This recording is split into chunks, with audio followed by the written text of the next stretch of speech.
À partir du moment où on a bien compris que chercher un emploi, c'était un moment rare dans une carrière et que c'était un moment à bien gérer, euh, on se dit qu'il faut professionnaliser la recherche. C'est-à-dire que chercher un job, ça devient un job.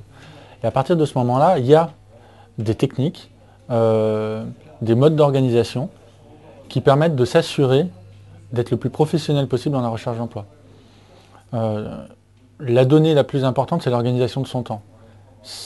Ce qu'un chercheur d'emploi investit dans sa recherche d'emploi, c'est son temps. Et donc, comment il va l'utiliser et comment il va le rentabiliser.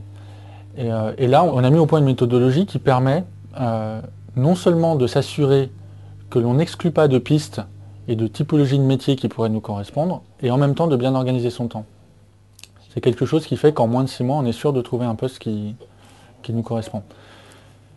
Comment ça fonctionne? Il y a une analogie qui est intéressante, qui est une analogie avec le domaine financier.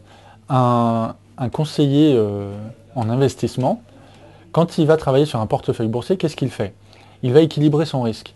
Il va mettre, alors en fonction de son aversion au risque, les pourcentages bougent, mais il va mettre 20% de son investissement sur des choses sûres, des SICAV, du monétaire. Il va mettre 60% de son investissement sur des choses un peu plus dynamiques.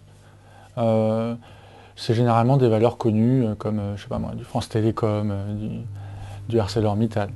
Et il va mettre les 20% qui restent de son investissement sur du très dynamique, de la start-up internet, des paris, des choses très risquées.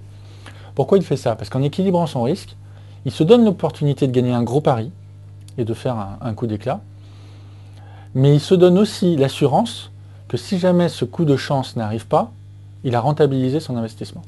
Le chercheur d'emploi va faire la même chose.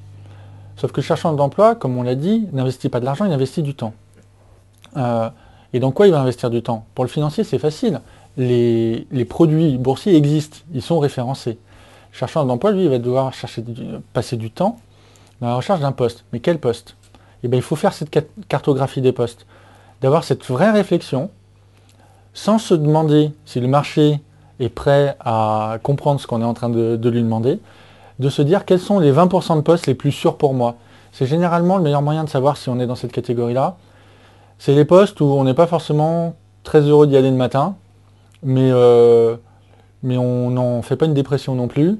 On sait qu'on est très compétent pour ça. C'est-à-dire que si on envoie un CV, l'entreprise normalement doit être folle de joie de recevoir notre CV.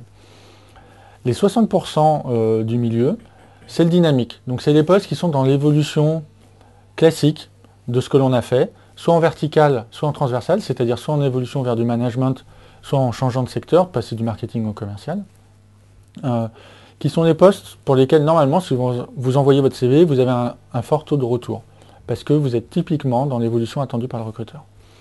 Et les 20% du haut, c'est les paris. Alors un pari, ça peut être quoi? Ça peut être une accélération forte sur un parcours. Un directeur commercial qui cherche des postes de directeur général.